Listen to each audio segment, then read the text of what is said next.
56, I'm 54. The young woman, Shannon Sharp and I are about the same age. He's 56, I'm 54. The young woman accusing him is 19. Now, I don't know about the merits of the case. I don't know if it was consensual to set up, if it's legit. The courts will figure that out. But I do know that there is no way I'm getting caught up with a 19-year-old. I have a rule. If you are young enough to have had a play date with my children, there's nothing else to talk about. And this young lady is young enough to have been babysat by my children. Absolutely not. You hear Marjorie Taylor Greene was the dumbest person in Congress. Is she still the dumbest, or has that crown been taken from her? No. She's still winning, honey. She's still winning. I mean, did you not see what she had to say about the Pope? No, how did I miss this? Oh, I missed this. It's cringy. It is. It is. Basically, she was like, God is getting rid of the evil in the world. And the Pope was part of the evil? I guess so, because the Pope died. This was her response to him dying. Oh, wow. Yeah, she's wow. Dumb and a lowlife. Wow, yes. I'd like to see St. Peter reading that. It's like, and it says here that you said Yes. Wow, I did not know that. Yeah. I don't know how I did. And there are going to be some firings. So you have people's attention. What is the Democrats' message? What can be done, and what are you doing? Let me tell you something. I think that one of the things that we've got to do is focus on how we communicate, not necessarily exactly what we say. And so I know that there are those that want us to stick to perfection, but honestly, some of the most watched moments that I've had have been when they were anything but perfect, right? Like what I said, I would say if somebody asked if I had a chance to talk to Elon.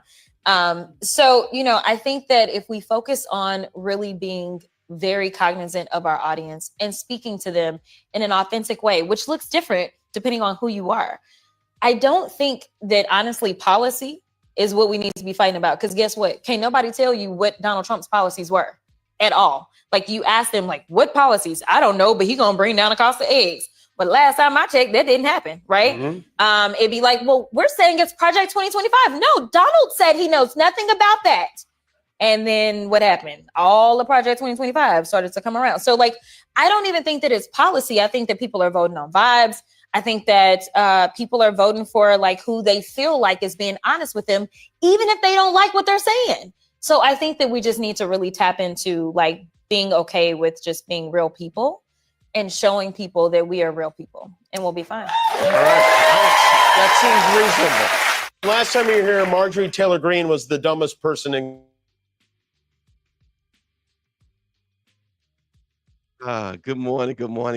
Welcome to Let It Be Known News, the morning show for Black Press USA. I'm your host, Stacy Brown. Peace and love. I'm your co-pilot, Niele, and we're going to bring you the headlines, and Greer already started it off.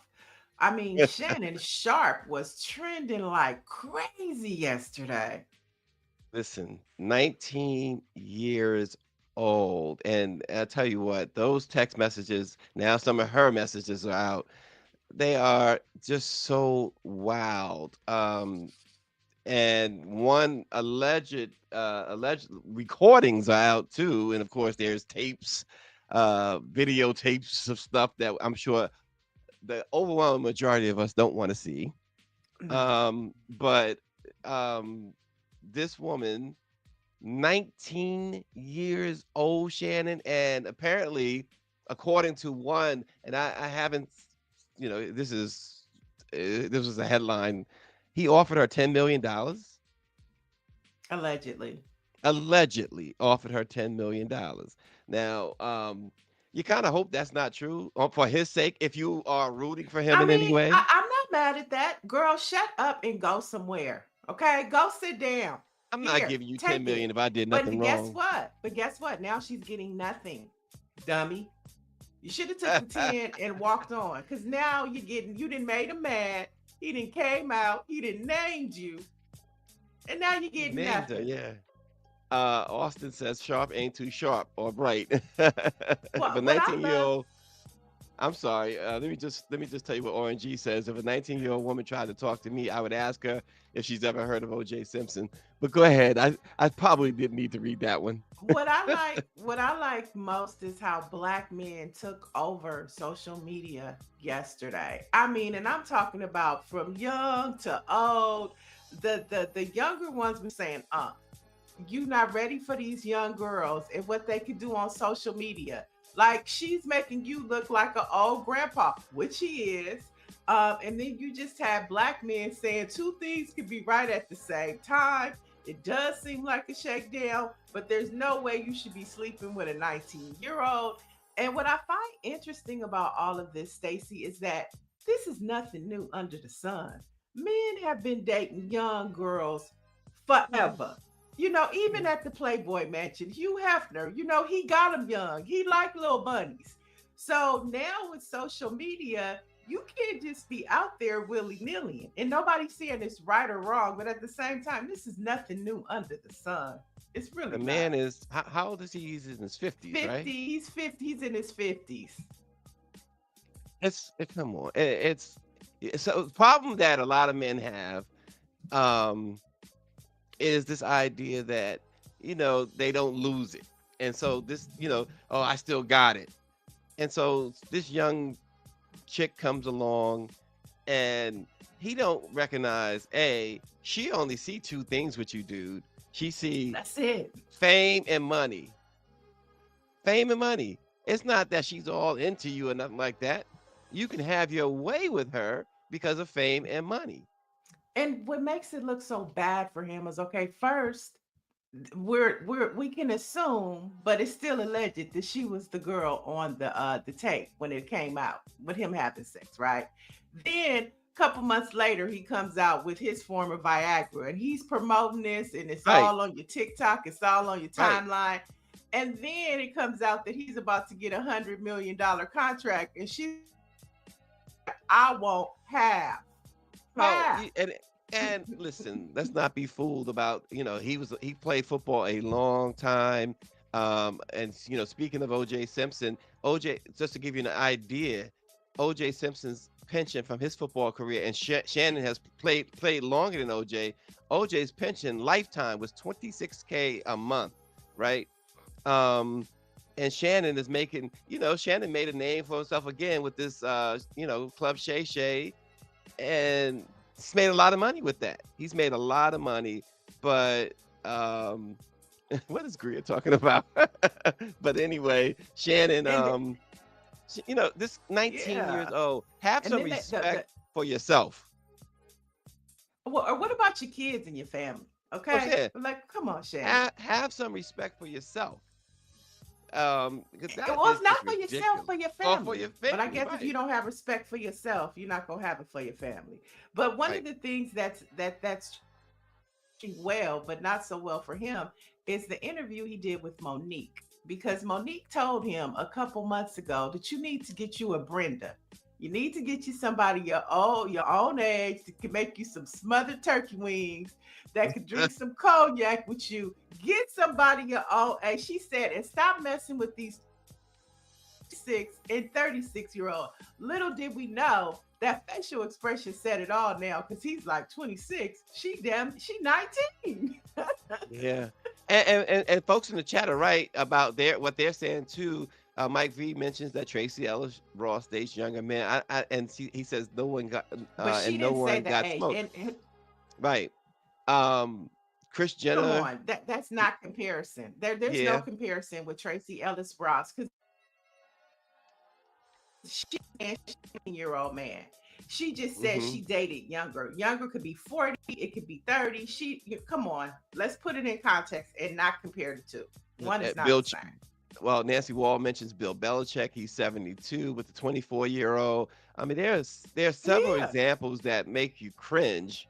And like Greer says, and like I think somebody else mentioned, Shannon has children older than this girl. Yeah. So it's like, come on, dude, 19. This is nothing new under the sun. It's really not. It's a gang of men out there. It's men circling high schools right now. Okay, getting ready That's for attenders to come to school. I'm not saying it's right. I'm not saying it's wrong. right. But this is nothing new under the sun. Shannon Oh, is and just they take a molded. lesson too, as David Youngblood mentioned. Jada Smith, Jada Pinkett Smith, dating that young boy. Um, Here's the other part of it. It's like school teachers getting caught up with the students and losing their jobs and going to jail, right? The kids are gonna tell. If I had sex with my teacher, I'm telling my homeboy. Kids are gonna tell, especially the boys. We get a hot teacher, we gotta tell. This 19-year-old was bound to do something with that information, with that intimacy. And it wasn't The just one because that really got me, when he was like, I guess her word was intimidation or something. He said, if you say that one more time, I'ma choke you. And she goes, I don't like to be choked. And it was the way she said it. it's the way It she was said like, it, yeah. come on, this is how they get down. Okay, this is some type of kinky argument. He said, Yeah, and well, you don't have a choice. and it sounds like like he fell right into the trap. He did. I mean, yep. He did. Just The crazy. young fellas was like, these social media OnlyFans girls, you not ready for them. They gonna run circles around you, and that's what she did. She ran That's what she circles did. around them. Yep. How about in the other clip, our girl Jasmine Crockett saying that Marjorie Taylor Greene is the dumbest in Congress. Listen, Marjorie Taylor Greene, that was evil. I don't care what you think of anybody. You know, a public figure like the Pope, to say what she said. I caught that too, and I was like, wow, that's her comment? Yeah, That's she her doesn't comment? surprise me. She doesn't. No, right. Nothing should surprise surprise us, She right? really, really doesn't. Mm-mm. And Mm-mm. I'm saying, wow, this woman, but it's no holds barred in this in this administration and in this Congress. There's no holds barred anymore. Bleach blonde, bad built Bush body. There you go. Because I would never have been able to get it right. Inferno 932. We got a black quiz, pop quiz. So let's hit that. Want to read that? Who was the first black woman? Who was the first black woman to found and run a bank during Reconstruction? That's Who a was great the question. first black woman to found and run a bank during Reconstruction? Wow. But I think that Jasmine Crockett made the best point is that it's a different time, so you have to talk to people where they're at.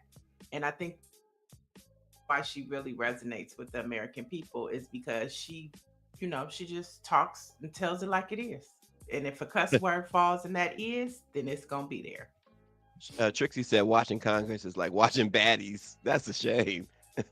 That's true. It's true. It's true. But the quiz though, folks, put your answers in the chat before we move on. You can start putting your answers in the chat. I don't know the answer. It's a great question. Who was the first black woman to found and run a bank during Reconstruction? So she started the bank and ran the bank during Reconstruction. Wow. Dr. Joni says, I know this one. She says Maggie Walker. That name does not ring a bell, and it should, right? But hey, keep the answers coming, because if it's not Maggie Walker, who she was in Baltimore, is what David is saying.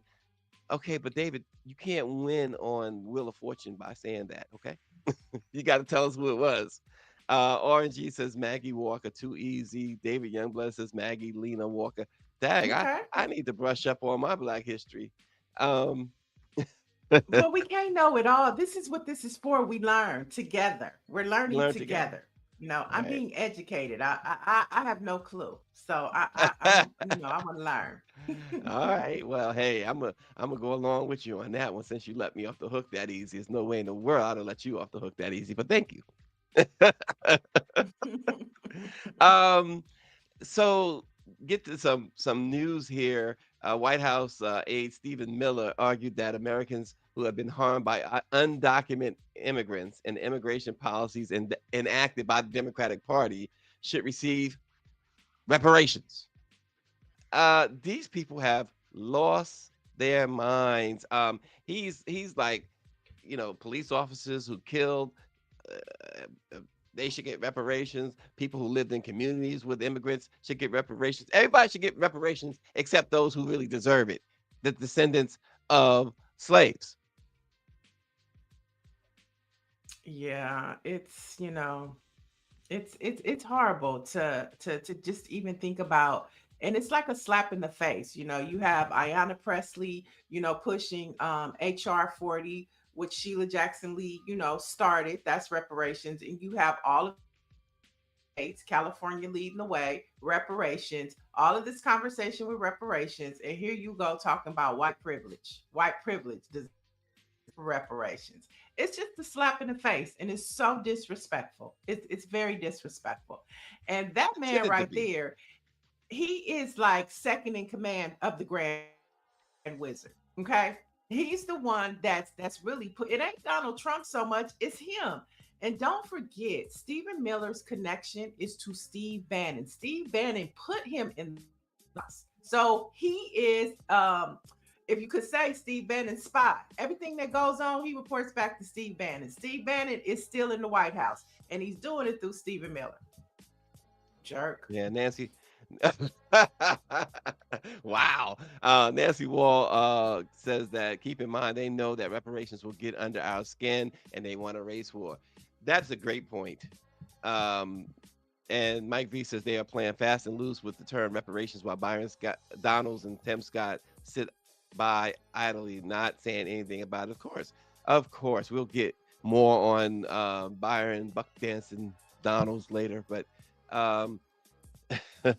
anyway, He is pushing this man. You guys should really pay attention to him though, because he is really pushing an agenda that they didn't finish or didn't know how to implement in Trump 1.0. So now that is 2.0, and they have the Heritage Fund, they have Project 2025 people up in there.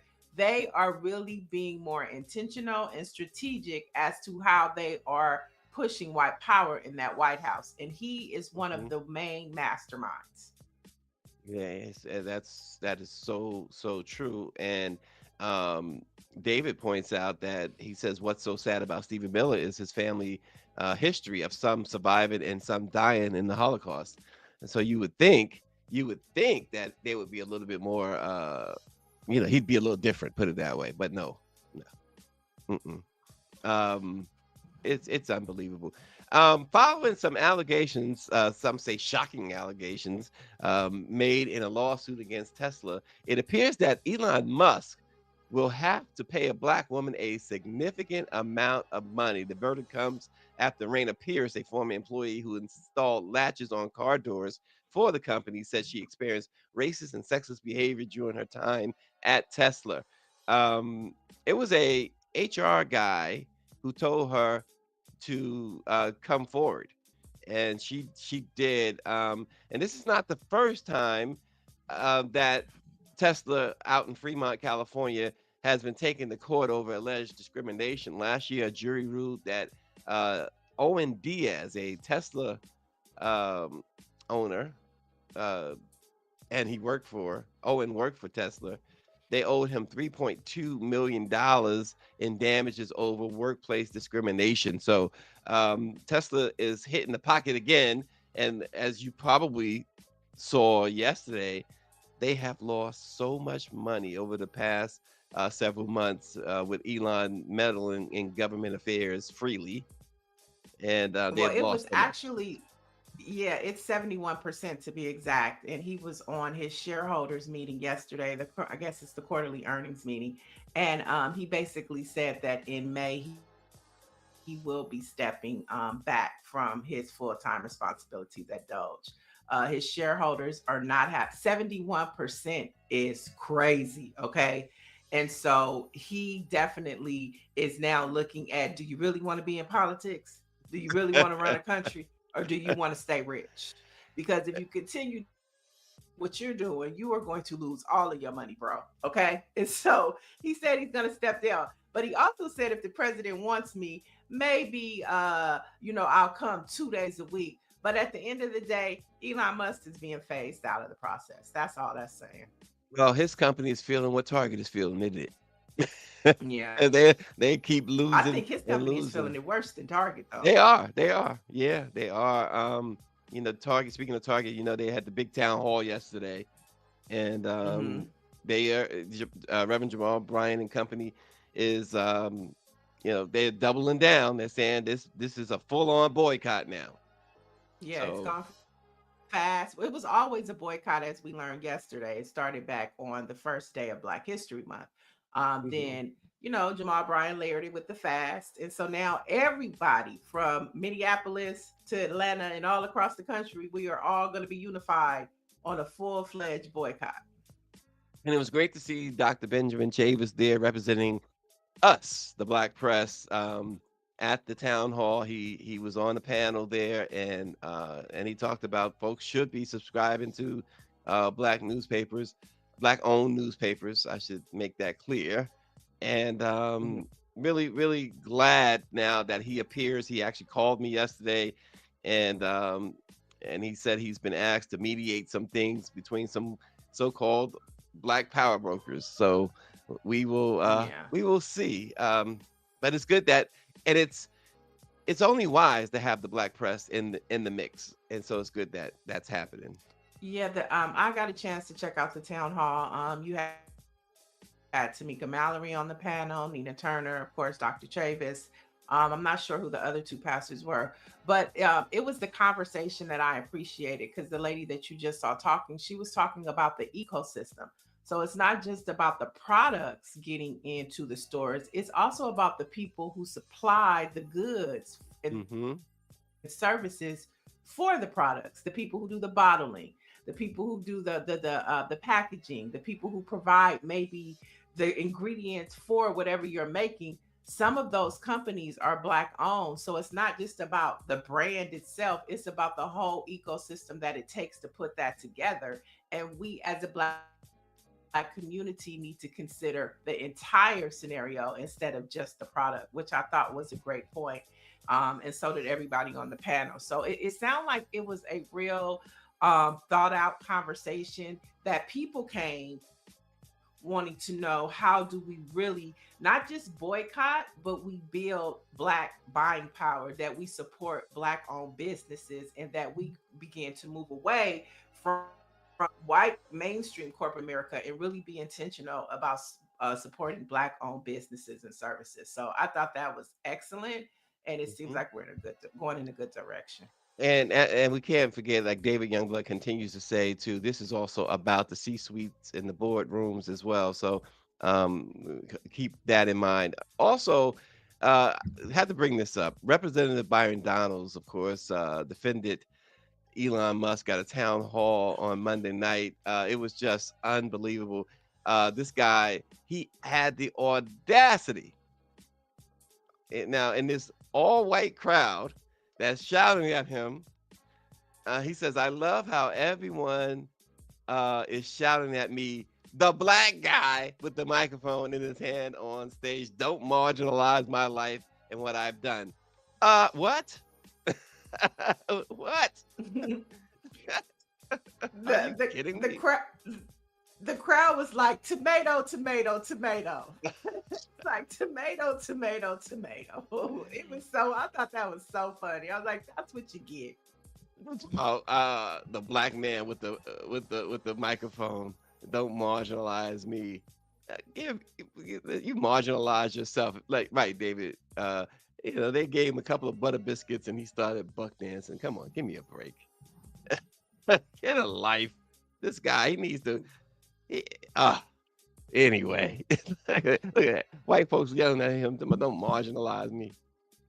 Oh well, and what are your thoughts on him being a contender for governor? Do you think he has a chance? Most Florida folks ain't elected no Black man. I don't care what party he represent. They're not represent. They're not Maybe. elected. It's like, give me a break. Go somewhere. He's desperate for what happened to his master giving him a job in the White House. It didn't happen. The butler job was taken too, apparently. Right. You know what? You know what? You know, we was in the Navy mess hall in the White House, Greer and I, last year. We had lunch there. It's called the Navy mess hall. I had never been down there before. I know April's been down there many times. And I'm watching the butlers and the waiters come by with the white gloves on. It fits Byron Donalds very well. That's all I have to say. All right. Well, I think our guest is here, and another headline that we see trending is student loan debt. I mean, the Trump administration fired everybody in the Department of Justice, but now they say they want to go after student loan debt. And so our next guest that is joining us is one of the people that were at the forefront for helping get loans thrown out. But let's take a look before we get into it at what the press secretary said yesterday about it. In other news, the Trump administration has announced we will put an end to Joe Biden's illegal student loan bailout attempts. No student loan has been referred to collection since March of 2020. That comes to an end. On May 5th, the Department of Education will resume involuntary collections for borrowers with defaulted federal student loans. The student loan portfolio controlled by the federal government is nearly $1.6 trillion, but fewer than 4 out of 10 borrowers are in repayment. This is unsustainable, unfair, and a huge liability for American taxpayers. Debt cannot be wiped away. It just ends up getting transferred to others. So why should Americans who didn't go to college or went to college and responsibly paid back their loans pay for the student loans of other Americans? The Trump administration will never force taxpayers to pay student loan debts that don't belong to them. Student loan borrowers need clarity, and we're finally giving it to them. Borrowers will now be clearly expected to repay their loans, and those who default on their loan obligations will face involuntary collections. The government can and will collect defaulted federal student loan debt by withholding money from borrowers, tax refunds, federal pensions, and even their wages. America is $36 trillion in debt. We must get our fiscal house in order and restore common sense to our country. If you take out a loan, you have to pay it back. It's very simple. President Trump will not kick the can down the road anymore. Expected to repay their loans, and those who default on their loan obligations. Yeah, you get tired of hearing there's so much racism embedded in every comment she makes. But let's go ahead, Greer, introduce our fantastic guest this morning. Joining us now is Tylik McMillan. He's the advocate, strategist, and he's a CBC Task Force ambassador. Welcome, Tylik. Good morning. Thank you for having me. Yeah, I mean, you were on the front line. It was you. I remember Wisdom from the NAACP, Tiffany Lofton.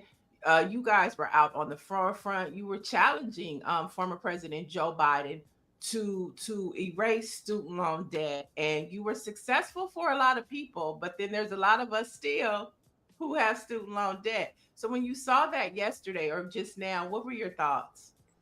Yeah, absolutely. As you said, shout out to Wisdom and NAACP Youth in College, who was definitely leading a lot of those charges. And I'm just happy to be a part of a consortium of great young people who are continuing to hold the line. So shout out to them.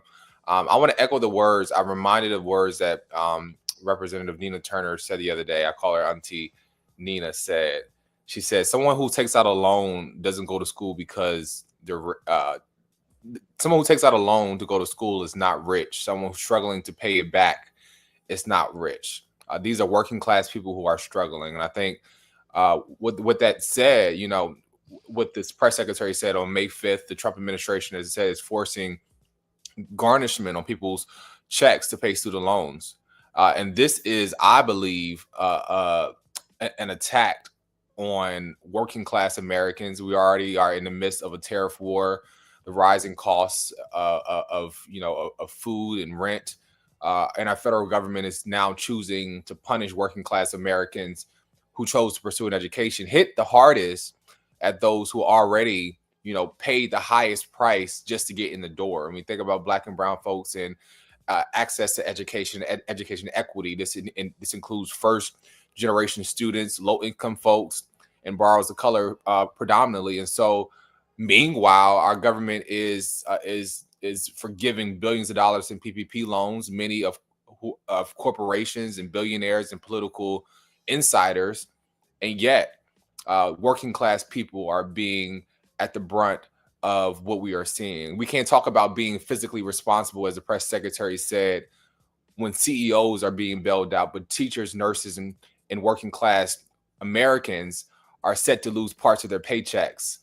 Folks aren't concerned about student loans right now. Folks are concerned about putting food on their table, keeping shelters over their head, and being able to keep their children in childcare. And so I think that, that's an importance. And I think as we even have this conversation about student debt cancellation, it's important to even point out and note that under Trump's Department of Education, he sided with predatory and for-profit institutions, many of which disproportionately affected Black students and weakened the rules that protected borrowers from fraudulent programs. And so this is, all underlining as we talk about affecting Black folks and brown folks. And I think it's important to note that this isn't fair, and it's on the back of working class people.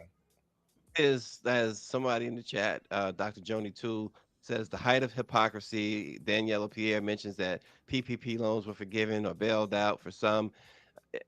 There are many countries, some really thriving countries, where you can go to get higher education. It doesn't cost you a cent. Trump often talks about, Tylik, as you know, competing with China, competing with this nation or that nation. The best way you compete is education. Why not? Why haven't they found a way? Joe Biden tried to forgive this debt, but why? What's wrong with finding a way in which, or making it so that you don't come out of college, behind the 8 ball for 10, 15, 20 years? Absolutely. And as we say all the time, education is not a privilege, but education is a right. It is our God-given right that we have the right to access to education. And the fact that we are withholding our citizens from being able to attain, higher education and being able to climb the social ladder and to build generational wealth. As you said, 20 years after starting college, the typical Black borrower still owes 95% of their student debt. And while its typical white borrowers has already paid it off, almost off of everything in that span of time. I pointed out, I wrote an op-ed for BET talking about why student debt cancellation is needed for Black and brown communities. We talk about this being a racial wealth gap issue. We're talking about building generational wealth. Black families can rely on this type of generational wealth with college, pushing them into higher wages and pushing them to be able to attain those high jobs. But that's not the case. Many times we go into college and go into debt and are coming out of college and not being able to attain those spaces in workplace and being able to attain the generational wealth. So when we talk about student debt, we talk about cutting the racial wealth gap amongst young adults by more than half. And it just isn't about economics. It's about repairing generations of racialized policies that harm and have kept Black folks from accumulating wealth and earning upward mobility in this country. So it's much deeper than just being able to attain education. We're talking about closing the racial wealth gap and giving folks a fair shot. I brought up earlier Tiffany Lofton and Wisdom. Are there any conversations now around any type of reaction or call to action in response to the information that's coming out from the Trump administration? Yeah, I think we can never be comfortable or complacent in what we hear. I think it's always a fight forward. And I think it's just being able to go back to the drawing board and organize and strategize again, whoever's in office, whoever it is, whether they Black, green, yellow, or orange, as we see. We have to fight, and we have to ensure that what the people are asking for is at the forefront of the agenda. Folks have asked for student debt cancellation, overwhelmingly supported. We saw it was blocked by the Supreme Court, as you mentioned. We shout out to the Biden-Harris administration for over billions of dollars in federal student debt cancellation that was approved. But I think there's a lot more work to be done. There's a lot of more work that be done, especially in the education field, as we're seeing. And we're like We thought y'all was closed, but all of a sudden now y'all asking for Right.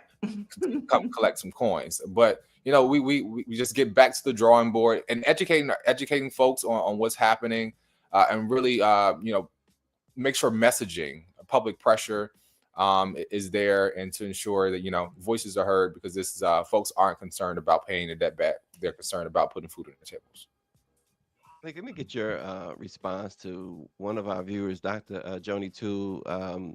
She says this is yet another way to keep people from even going to college. They want to keep people uneducated. It helps them keep people under their thumb. I would definitely agree with that. I think this is a deterrent from folks being able to, want to attain higher education or be able to, afford to get their master's and their doctorate degrees. I think even that was a concern of mine. It was a personal story for me. I knew what it was like coming from a single parent household, my father being incarcerated, my mother breaking her back for me to be able to go to North Carolina A&T, a school that I dreamed of going to. And that should not have to be the result, where folks should be able to come out high school with great grades and be able to still go to college to pursue their education. But I think this is what we're seeing. We're seeing undermining in this administration, whether it's through the rollbacks of the investigations of racial discrimination in schools, weakening protection for Black students facing systemic biases, whether it's Trump's administration's actively dismantling diversity, equity, inclusion, or we're talking about the disinvestment from historically Black colleges and universities, or we're talking about the as I said before, siding with predatory for-profit institutions, or whether it's as simple as deep cuts to public education and public schools and pushing on vouchers and charter expansions, which as we know, public schools majorly serve Black children. And so I think we see this complete cycle and attack on our educational system. We must not only educate folks on what's happening on the federal level, we must continue to push for legislation on our state and local levels that invest in our historically Black colleges, universities, that invest in public education, and give us the things that we know we deserve in this moment for our children to be able to thrive and succeed, not only in K through 12, but in higher education. Now, we know that the new Secretary of the Department of Education, they have gutted mostly all of the employees, especially the department that works with, repayment of student loan debts and things like that. Do you think they even have the capacity to go after and garnish wages when there's really nobody in the house? I don't think they have the capacity. I don't think they have the bandwidth. I don't think they even have the mental capacity to even think past go at this point. And so I'm interested to see the way this will pan out. But it's as I said, it's interesting to know that y'all want to be shut down so bad, but y'all open enough to come collect some student debt, but y'all wasn't open enough to go and collect that PPP loans when everybody else was taking advantage of our federal dollars. Well, and we saw the government in general. This particular administration is no question by far the worst we've seen. But especially when it comes to making sure that billionaires are taken care of. But we've seen in the past, even under Barack Obama, where the banks, I think it was the banks. It was either the banks or the auto companies that rolled up to the White House in limousines. They took private planes to Washington and rolled up in limousines to the White House with a handout for a government handout. Again, it comes back to the people. Why do you think? What have you found? Let me put it that way, Tylik, especially with this particular administration. What have you found that convinces you that they simply don't care about education, aside from the student loan situation?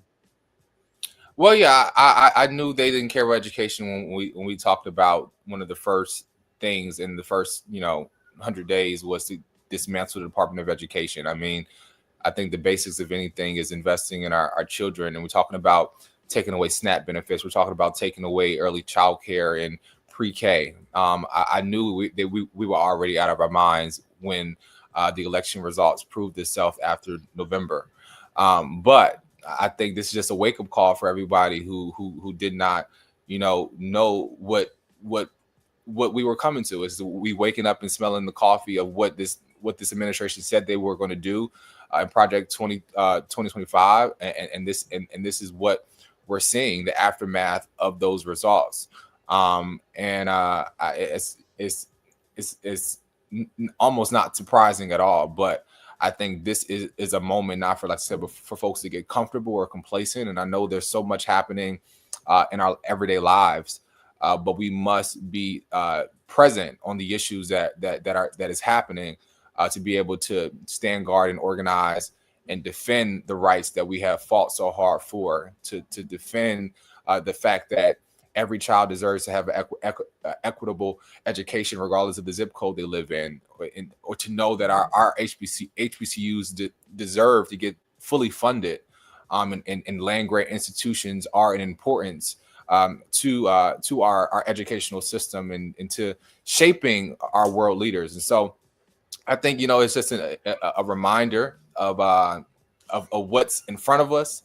But as we say all the time, struggle has never been new to Black people, and I believe that I believe we will win. But I believe that we must be well informed of our adversary to be able to do the work that we need to do to ensure that we get what we deserve. Well, we want to thank you so much for joining us today, Tylik. And as soon as more information and organizing efforts come together, please come back and let us know. And thank you for all that you do for our community. Absolutely. Thank you. Thank you for all you do and lifting the voice of Black folks. So thank you. Thanks, Tylik. All right, peace and love. Wow. Yeah, yeah, horrible. It's horrible that they're doing this, and but there are so many horrible things. But Tylik and like I say, Wisdom, Tiffany Lofton, though that's what gives me hope, because they are really on the front line, and they were really, I mean, as much as Tylik was a supporter of the Biden and Harris administration, he definitely was an advocate for helping get those student loan debt erased for a lot of people in this country. And so they should be applauded. And I'm really interested. This is what's going to make the 92% get up. Slowly getting, I thought Tylik, he was out there in his, his soft era too, but it's certain things that are just, we gradually are going to have to come back, put on our sneakers and get involved, because now it's coming down our block. So it's gonna stop folks from resting. It's gonna stop folks from resting. I know I need to be out there because I have student loan debt. I didn't get mine forgiven. You know what I'm saying? And so it's also psychological too, because in the back of your mind you're thinking like, because we have everything has been in forbearance since 2020. We ain't had to think about a student loan. Period. That's right. Yeah. And now here they come. But we could go on to the quickies. Let's get into these quickies, Stacy, real quick. Speaking of finances, the U.S. banking regulators have approved Capital One's purchase of Discover Financials, which is the Discover card. Now, this is a $35.3 billion purchase, which has been, approved through the Trump administration plan. And it's paving the way for the firms to become the nation's 8th largest bank. Now, the deal has been closely watched by financial executives who see it as a litmus test for how quickly the administration of Donald Trump will approve mergers. So here he is coming after us, coming after the little people, but he's giving all these financial institutions carte blanche to do what they want. And then remember, Stacy, remember this too. They took away the what Biden did for the cap on overdraft fees. They're taking away all of that, but they're doing this. Well, right. And again, somebody in the chat, they want to keep the folks from going to college. They want to keep folks uneducated They want to take away all resources because this is what they're doing. This is not like speculation or anything. This is what they're doing, taking away they're even going after Social Security. We know they're going after Medicaid, healthcare, SNAP benefits, Head Start, and everything else. Right. And they're doing all of that. And so that, hey, this is the writing's been on the wall a long time. If you can't read the writing, then it's just too bad. Yeah. That's what they're doing. The rich gonna get richer, and he's trying to make the the middle class poor. That's what he's doing. He's trying to break us, but we're not gonna let that happen. All right, so let's move on to Walmart. Some of you may have seen it, and some may have not. But Walmart is implementing several measures to address retail theft, including, Stacy, check this out, locking up value items like steaks. So now when you go to the grocery store, I hope Greer can find the clip. They have the steaks in like this barbed wire. And you have to get the steak and take it to the counter. And like how they've been locking up everything. That's absolutely insane. Look at that. Oh my gosh. And it really annoys me now. And chat, let us know. It annoys me when I go to the grocery store and I have to call them to get some deodorant or some detergent. And now they're doing it to the meat. Unbelievable. Is it really that bad?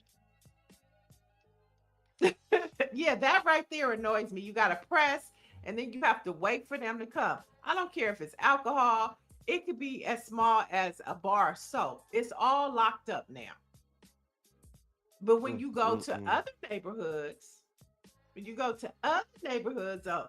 it's not like that.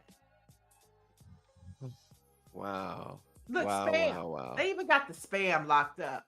The spam is the cheapest thing you could buy. Spam. And who locked up? And who buys spam anymore? Low income people buy spam. Well, a lot of people, Hawaii. Well, let me take that back, because in Hawaii it's a delicacy. Spam is like it's a delicacy. Okay. In Hawaii, it's one of their top things to eat. So I won't say that, but nobody's really buying spam. Wow, that's incredible. That's incredible. So that's what's happening over at Walmart. And now we could jump into a couple of pop culture headlines. Ryan Coogler, he has been trending all week. We know that Sinners is still the talk of the town. Everybody's talking about it. They're bringing out. Have you seen it yet, Stacy? No, I don't intend to. Oh, okay. Well, Chad, have you seen Sinners? He's missing out. And if you haven't seen it, you're missing out too. It's a brilliant film about the Black experience. It's definitely something you should see. But he's already on to his next project. He has confirmed a reboot. X-Files. Did you watch the X-Files? I was not an X-File fan, but I knew a lot of people who were. They would tell me about the names. I almost got the names for the characters. I know the names of the characters in X-File. But sci-fi stuff, I just don't. It's not my thing. It's never been my thing. But you know what I love about it? It's not, a Black struggle movie. It's not, That's good. About he's just making movies that everybody can come and see. And if it's Black based, it's still for everybody, but it's not like a real life scenario that people go through. It's just a movie to mindless behavior. I just don't do about what sci-fi at all. Anything related to sci-fi, I don't do whatsoever. Oh, well, the project is being developed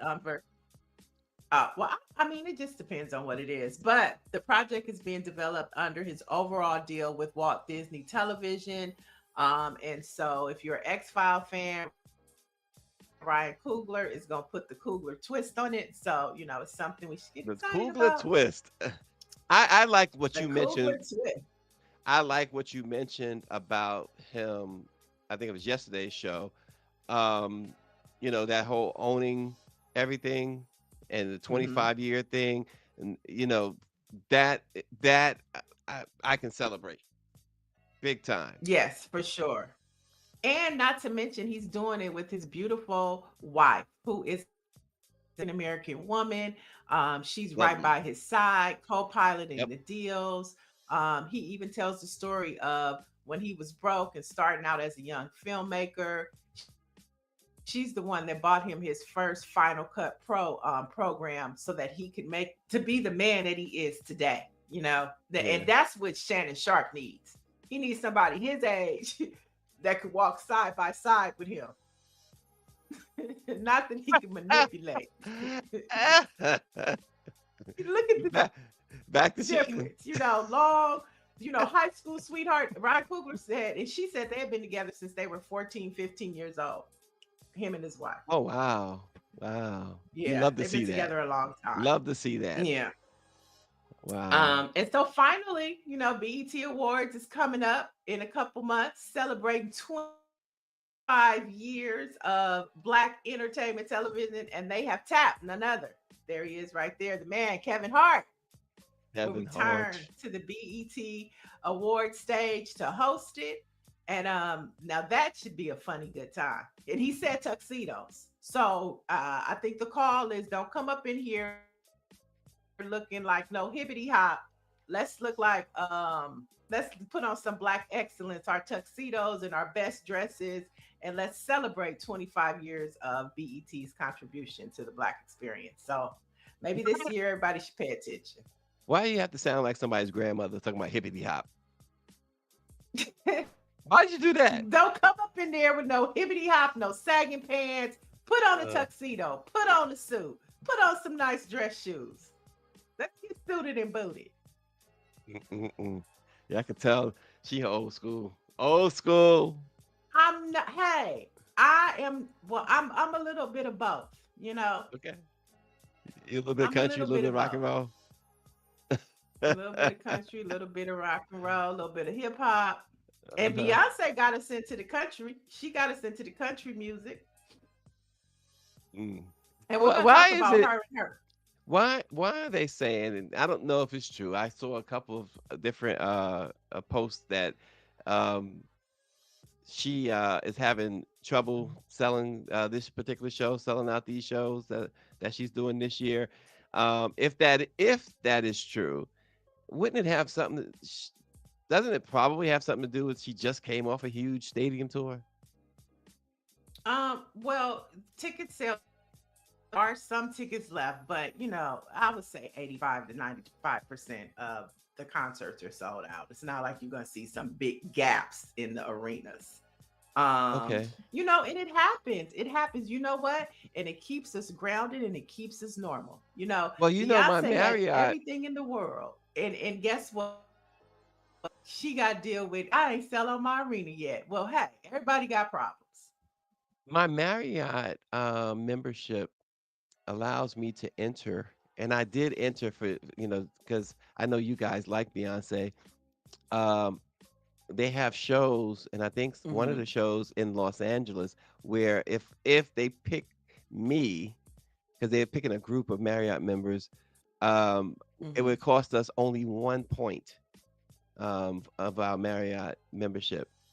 And so I was like, okay, let me just enter, because I know there's some Beyonce fans out there, and maybe if I get them, we could have like a giveaway or something, or I could just give them to you. Yeah, I've seen that people. Marriott. I've seen that Marriott promotion, and if you go on your timeline now, everything is like SeatGeeks, Ticketmaster, Vivid. They're all trying to sell them tickets. It's all up and down your timeline. But yeah, because it comes up every time. My Marriott thing here. Concert. Yeah, it's once she has the concert. Oh, go ahead. It says saddle up for a once in a lifetime experience. Beyonce Cowboy Carter Tour, Marriott Bonvoy members, special offers. So I'm like, okay, pretty cool. Yeah. Well, I think once she has her first concert, and then they start populating in your timeline, the tickets will fly off the shelves. Once you see what the Cowboy Carter experience is, it'll draw a lot more people. And we'll talk more about Beyonce and her mother tomorrow. We'll have more information. Okay. Her mother just dropped her book, but we'll save that for tomorrow. Okay, sounds like a And that's plan. it. All right. Dr. Marilyn says black people have been into country music. There is a black female who did it way before Beyonce. I can't remember her name. Beyonce actually paid tribute to her. She Um, does. She does. so yeah, I can't remember her name right now Yeah. either, That's Dr. the Marilyn, beauty but of I the know that. record.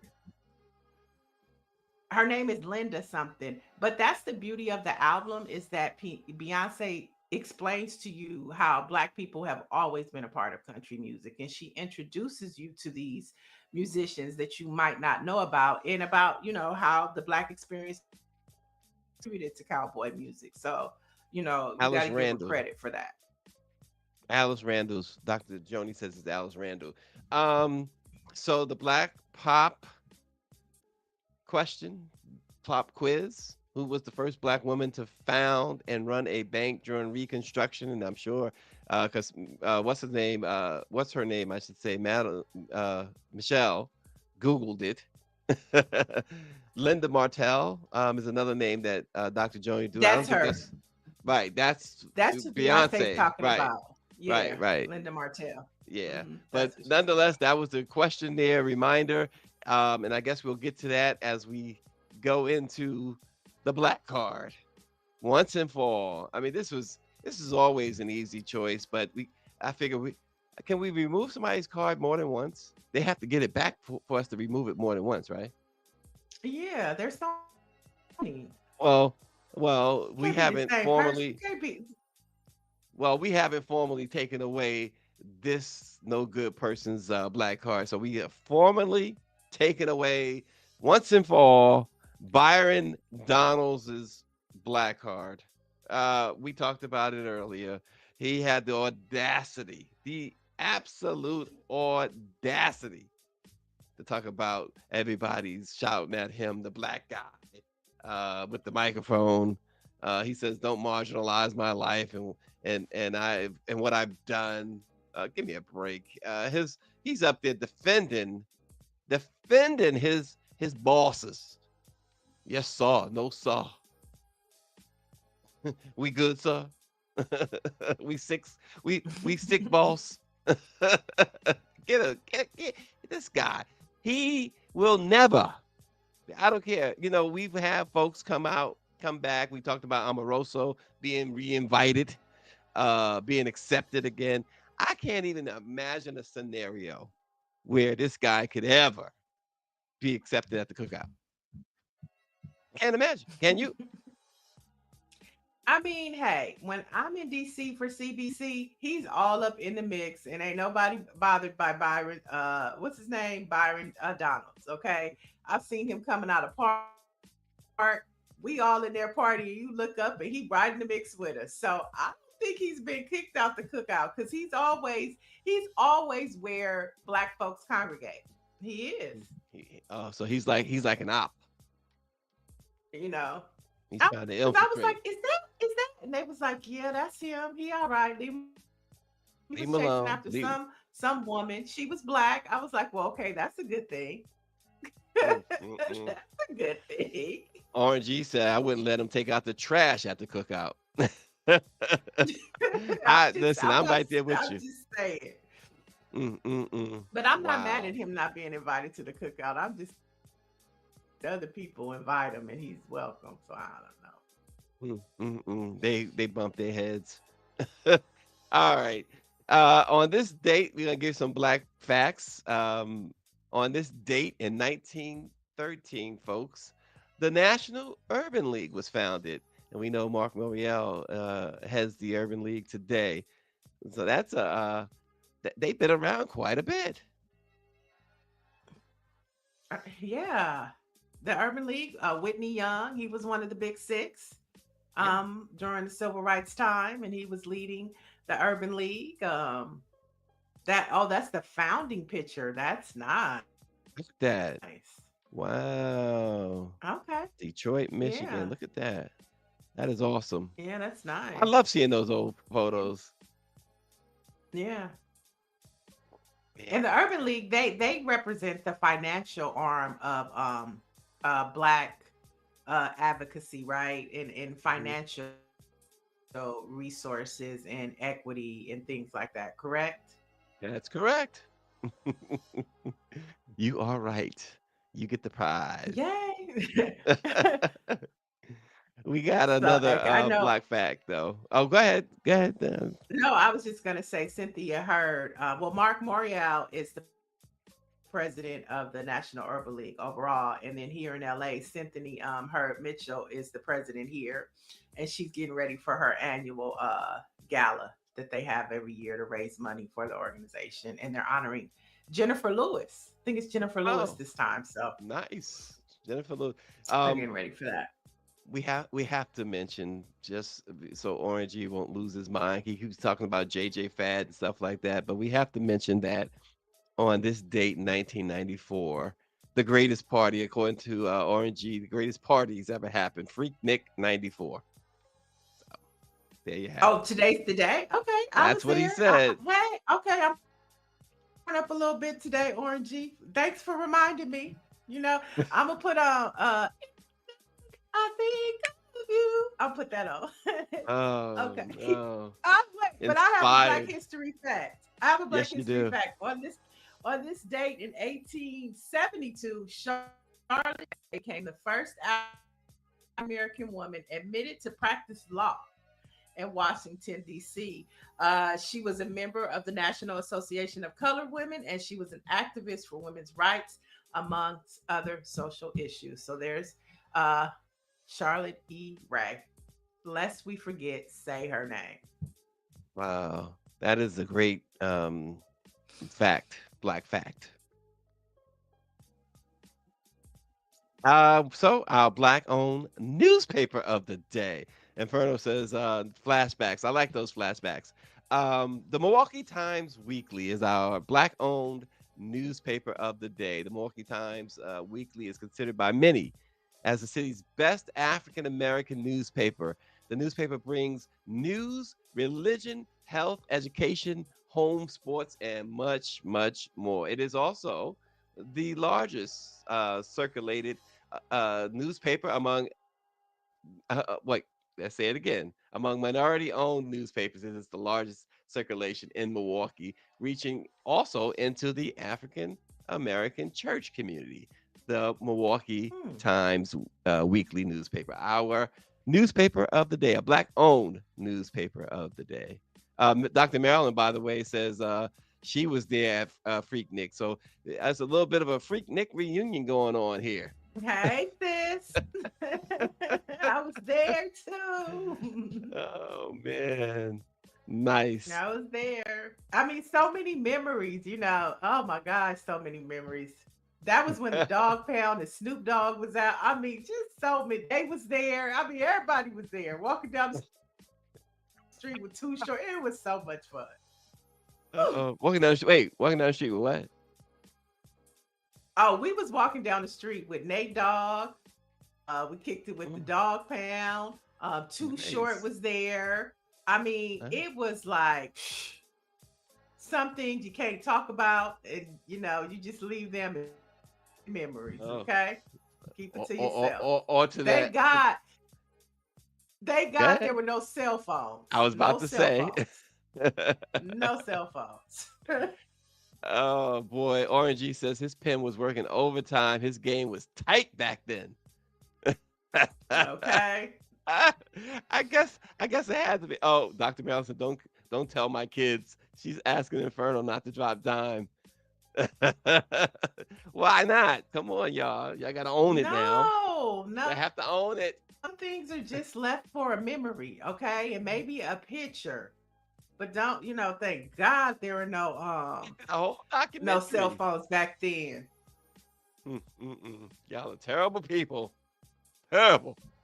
Oh, but the pop quiz. We got an answer for the pop quiz before we check out. Right. We gotta check out the answer to the pop quiz. And y'all know it. Walking into a bank, ready to buy a home or start a business, only to be told, no, not for you. For Black Americans in the early 1900s, this was reality. But one Black woman changed the game. Meet Maggie Lena Walker, the first Black woman to own a bank in the U.S., and the reason thousands of Black families built generational wealth. Born in 1864 to formerly enslaved parents, She grew up seeing Black families trapped in poverty. She joined the Independent Order of St. Luke, a Black mutual aid society, and realized if we don't control our own money, we will never control our future. In 1903, she made history by launching St. Luke Penny Savings Bank, the first Black woman-owned bank in the U.S. She gave loans to Black families when white banks refused them. She helped Black businesses open and thrive. She hired Black women as accountants, managers, and leaders, something unheard of at that time. She turned nickels into dollars and dollars into Black generational wealth. Of course, racists tried to shut her down, but she didn't just survive, she expanded. She merged her bank with others to form the Consolidated Bank and Trust, the largest Black-owned bank of its time. Even during the Great Depression, when banks were collapsing, her bank survived. That is awesome. That's an awesome story there. Wow. Well, I feel empowered. Yeah. Well, again, it's why we at the Black Press remain, the Black Press in general, remain very, very vital, especially nowadays. So continue to support the And Black speaking Press. of that, Mm-hmm. yeah, nowadays you should definitely, tap in at least 1 to 2 times a day. Try morning, afternoon, or evening. BlackPressUSA.com has all of the stories from everything that we talked about today. You'll find a little bit of that, and you'll find some local Black issues that are impacting communities on Black Press USA. So go ahead and check it out. That's BlackPressUSA.com. And keep checking us out, folks. Every morning, 8 a.m. Eastern is if you haven't noticed, is our new time. So check us out. It gives folks on the West Coast a little bit of time to wake up. And we will see you again. What is today anyway? Today is Wednesday. We'll see you tomorrow. Yeah, it's hump And day. Freaknik Day. Freaknik. Freaknik Day. Okay, there we go. And stop dating 19-year-olds, you 50 plus people. See you tomorrow.